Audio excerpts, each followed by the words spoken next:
Our story begins with two incongruous events. On the 10th of May, 1824, the National Gallery threw open its doors to the public. A couple of weeks later, on the 26th of May, and 4,500 miles away on the eastern side of the Mississippi River, a duel was fought between Andrew Scott and Joseph Selden, both judges of the Superior Court of Arkansas Territory. Selden was supposed to have insulted the female companion of Scott during a card game. He was killed by the first shot fired from Scott's pistol, the bullet passing through his chest. What could possibly connect the National Gallery in London with a pistol duel in the American South? Well, Joseph Selden left behind a widow, Harriet, then pregnant with their second child, and a one-year-old daughter, Elizabeth.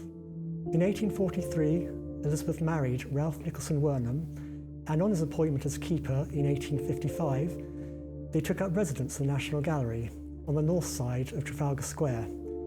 And it was here that Elizabeth died, tragically and suddenly, in 1860. We have a rich archive of papers and artworks documenting Wornum's life and writings, particularly his tenure as keeper of the National Gallery.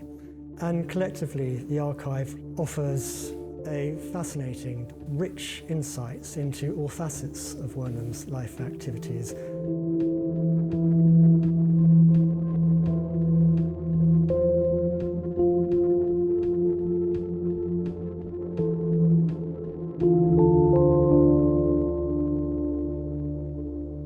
Not many people know that actually in the 19th century there was a family of 14 children that lived at the National Gallery.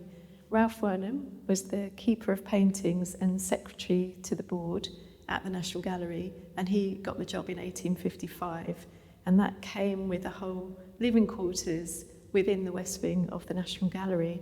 They had an array of bedrooms, a drawing room and a dining room which looked over Trafalgar Square.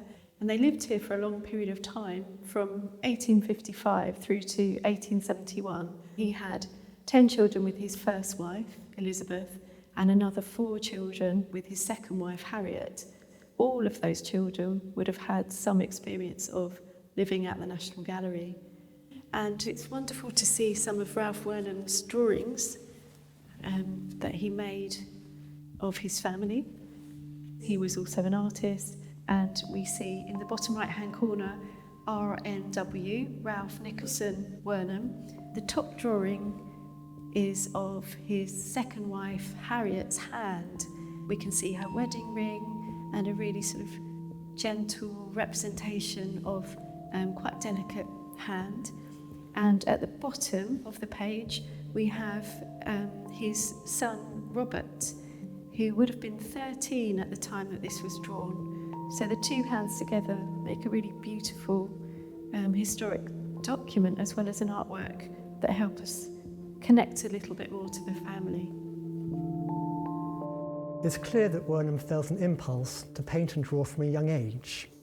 In his journal, he wrote that, "I was always fond of pictures and addicted to sketching men and things whenever I had an opportunity." While studying law at University College London, Wornum was inspired by the writings of the Swiss painter Henry Fuseli and abandoned plans to recruit at the bar in 1833. The following year, he set out for a tour of the continent, determined, he wrote, to become acquainted with the great works of the great masters and see all else that might be of any benefit to me.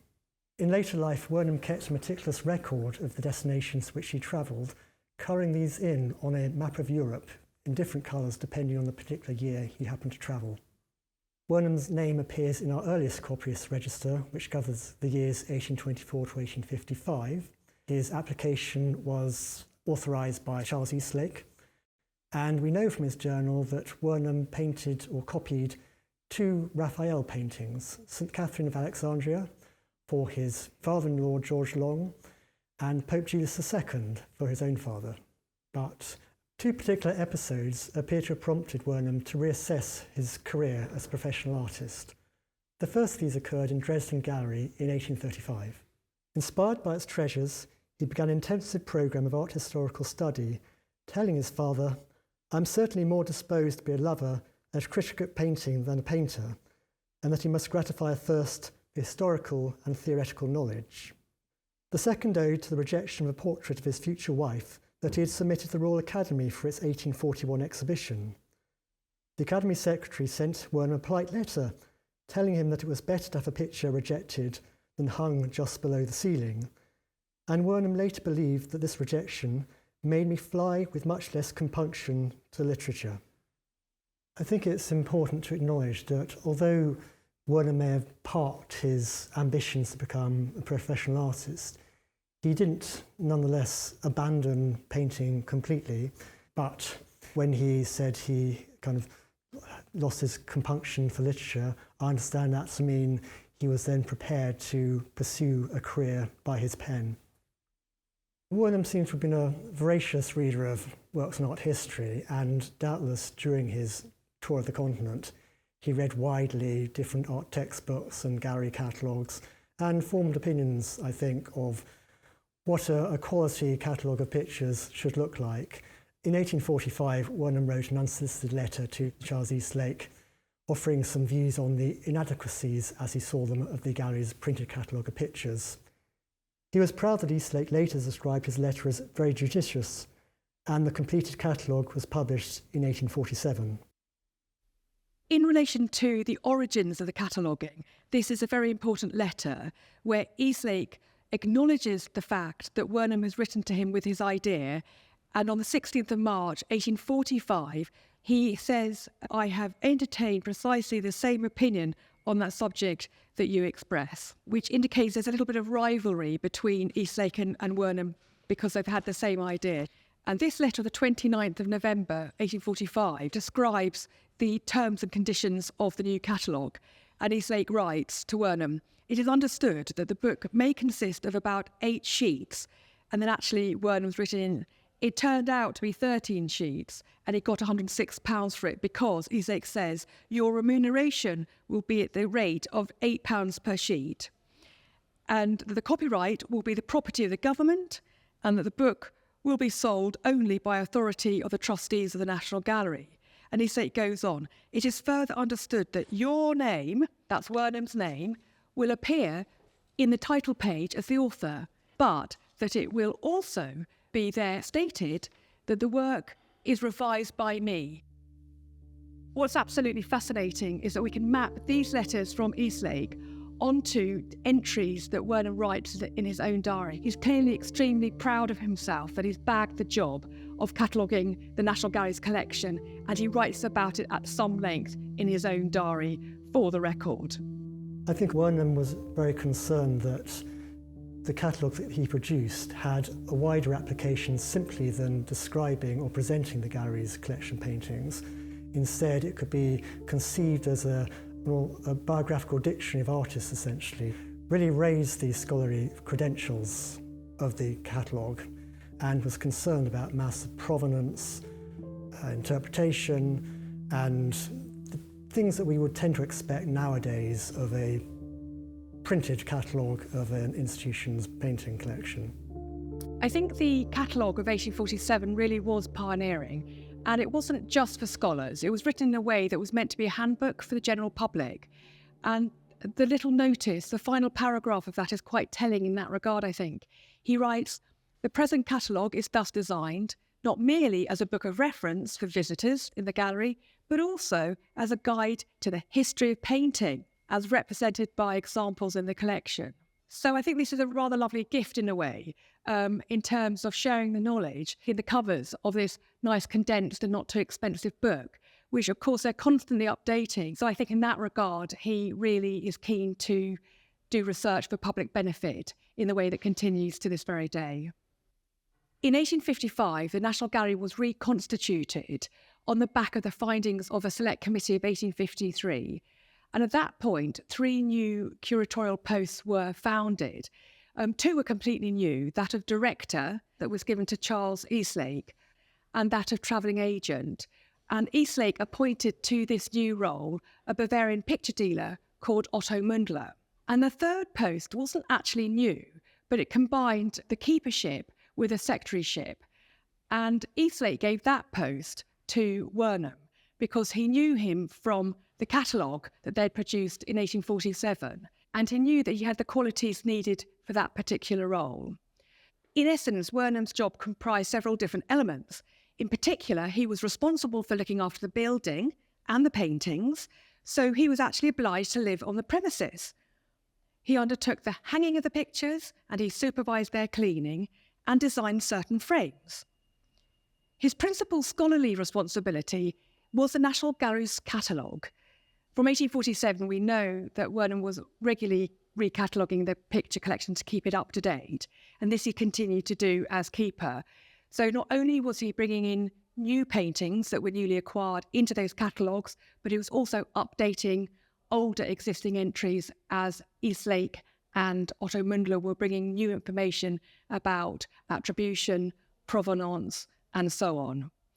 And finally, the third element of Wornum's job was really a secretary. So he was keeping the board minutes, he was writing the correspondence, and he was also in charge of the copiers who would come in to study and copy National Gallery paintings.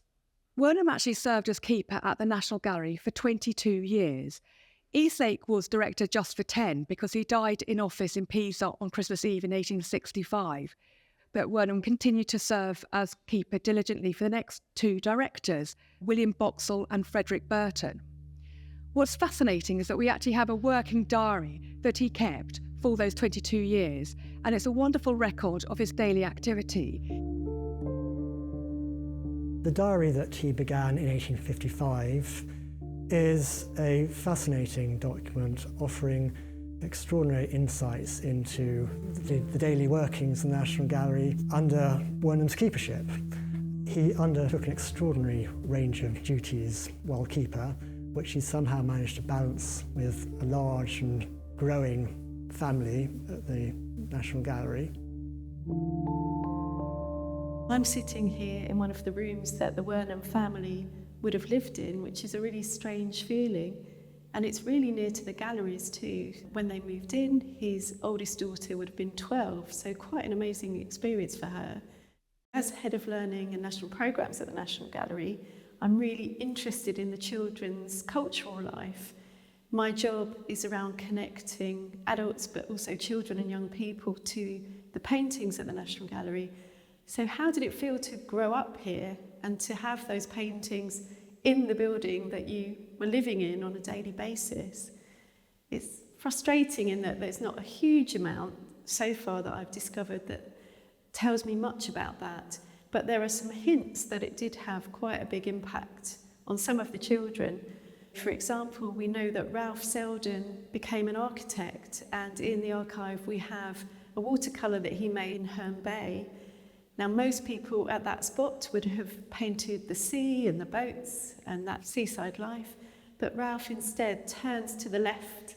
You see the sea just in the corner of his painting, but actually he's looking at the lines of the rooftops, the windows, and it makes me wonder, did he look at some of the paintings in the collection that include buildings, and was that a fascination as he was growing up here and Trafalgar Square was being developed? As the lions were going in, Nelson's Column would have been quite new. He was at the heart of a regeneration programme, and I'd love to think that that had impact on his choice of career. Another of the Wornum children, Catherine Agnes, shows a deep interest in art, and in the 1871 census she's listed as art student painting, and we know in 1872 she had one of her paintings called Pineapple and Cherries exhibited at the Royal Academy exhibition. And we're lucky enough to have one of Elizabeth Helen's diaries, and we have several of them. And you can see this is January 1861, and how wonderful to hold this in my hands and see her handwriting. She would have been 12 at the time she wrote this. She often says we went up to the gallery, which is really tantalising. She never says what they looked at, but she was often in the galleries with her family. And I love this. She says, we paint at home, which I think is lovely because they're not only going up to the gallery to see the paintings, but Helen is painting herself. Another interesting item that we recently acquired was his 4-volume family Bible. This was a gift to him from Charles Knight, a publisher and author, on the occasion of his marriage to Elizabeth in 1843, And Knight has, on the blank flyleaf of the first volume, written a presentation inscription to which Wornum has added above his and his wife's name, and he's used the blank flyleaf of the fourth volume to record genealogical notes, so births and deaths of his children, and indeed Elizabeth herself in 1760. References to Wornum's family are scarce in his working journal, with one significant exception. The entry for the death of his wife records a black box with a series of crosses within it and 3 exclamation marks. So on the one hand, it's both an entry but an absence.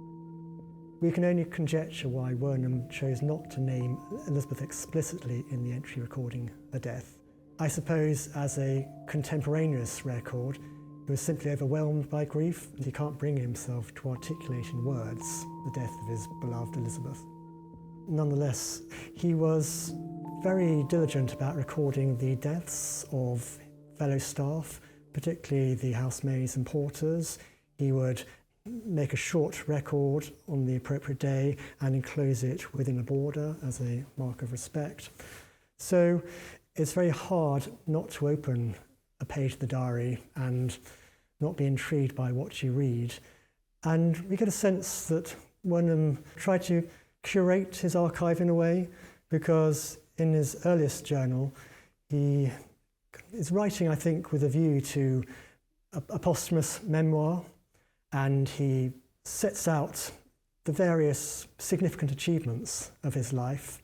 Wornum was particularly instrumental in developing the British galleries at the South Kensington Museum, and he documents in minute detail his various disagreements with Henry Cole, director of the South Kensington Museum, now the Victorian Albert Museum, and is highly offended when the Times publishes a review of the galleries attributing the success of them to Henry Cole. Wornum wastes no time in writing to the editor demanding a correction, which subsequently appears in the next edition of the paper. So from episodes such as these, we kind of get a sense of Wornum wanting to make his mark within the museums and galleries world and not being reticent about asserting himself when he feels that due acknowledgement ought to be paid to his achievements.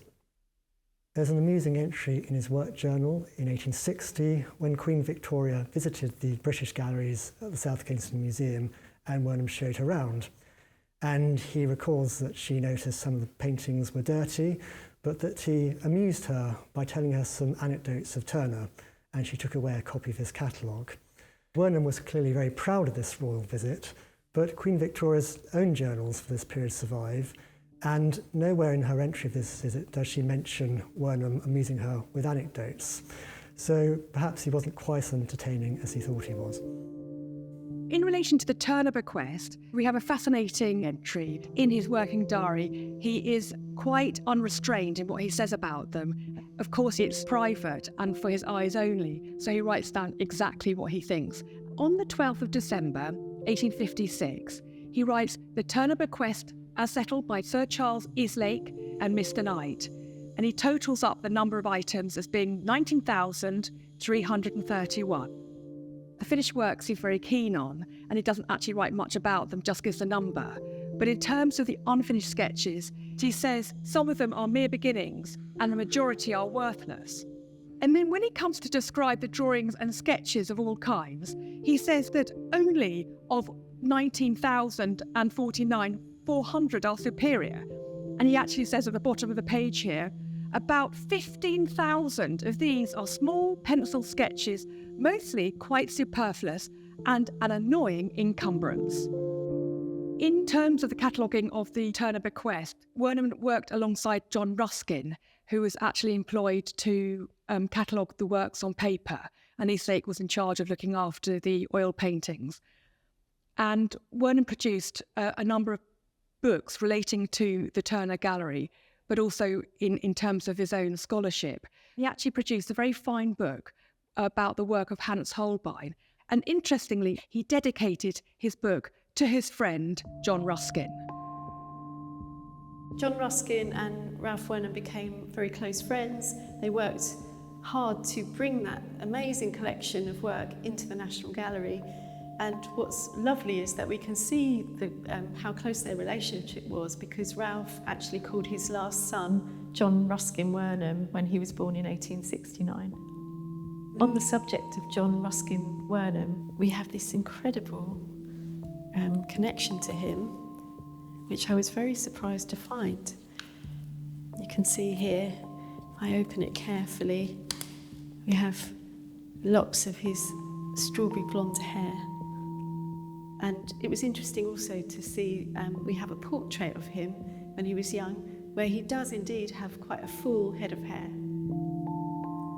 The archive contains lots of sentimental objects and letters that capture the relationship between Ralph and his children. He drew portraits of his children and his wife that give me a feeling that actually there was a real sense of love and tenderness and observation. From a description by his grandson, it sounds like Ralph Wornum was a kindly man. His grandson described him as being of average height, but quite a strong man and very broad.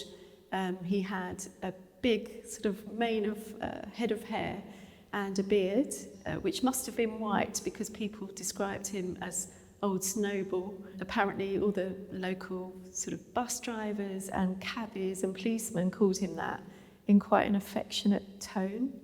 There's lots of letters from various children to Ralph at different times of his life.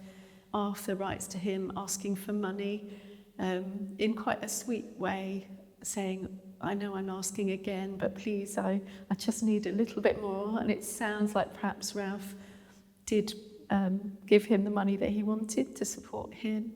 And one of his daughters, Rosa, wrote to Ralph and the family expressing her love for her dad. And they had nice nicknames for each other. So it gives me the impression they were a loving, close family that helped each other out. We also get a picture of a harmonious household from the fact that they had a servant called Maria Spooner who shows up in the 1861 census as a servant, and in the 1871 census she becomes a nurse to the family. There's several letters that mention her in quite an affectionate way, and she actually ends up living with two of the unmarried grown-up Wornum children in 1911 in the census. So that shows that they must have been close. Children have been intrinsic to the National Gallery, as we know, since the Wornum children lived here. But children have always visited. They would have come from the very beginning. And today we work with around 100,000 children and young people every academic year. We may not know very much about the Wornum children's experience of connecting with culture, but what I do know in my job today is that children come every day to the gallery. Even if they come for one day, we can see that has an enormous impact. So imagine living here and being here every day of your life. It must have had an enormous effect. One of the things the learning programme does now, we realise that actually when you give children the opportunity to explore artworks, that it can really inspire the adults. Who knows, maybe the Wornum children influenced their father and helped him to experience the paintings in the collection in a different way. I get this sense that Wornum was extremely proud of being part of the reconstituted National Gallery, that of 3 senior positions, he was appointed to one of them. I think it's one thing that he recorded all of these historic events in his own personal diaries and correspondence, but it's also quite another thing that he had his name inscribed on the official catalogue of the National Gallery. In both cases, they're the same coin, but flip sides of it, that he wanted to inscribe his own life, personality and work alongside the institutional evolving history of the nation's picture gallery. We see Wornum primarily through the lens of his employment as keeper at the National Gallery, where it may well be credited with professionalising the role of the arts administrator, and he was wide-ranging in terms of the different disciplines that he covered, but he had an important role in the development of art education within Britain at the time, And as librarian at the Government Schools of Design, he was instrumental in developing the library, which would then become part of the National Art Library at the Victoria and Albert Museum. He produced a succession of scholarly art historical publications, and to that extent, he should also be remembered for these other roles that he was involved in before joining the National Gallery, which cumulatively, I suppose, turned him into the professional that he became. In old age, he was known as Old Snowball on account of his hair and beard, but as a younger man, you certainly get a sense of someone who is highly ambitious and driven, who relished the opportunities that he was presented with, but also sought out opportunities. He spent a considerable time abroad, which he clearly loved and embraced and used to improve his art historical knowledge and his own painterly credentials.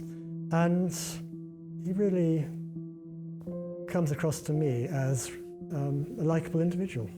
I see him as being a passionate and committed professional to the disciplines of art history and to the acquisition and presentation of artworks to the public. And I think these motivated his contributions both at the National Gallery and in the various activities that preceded it.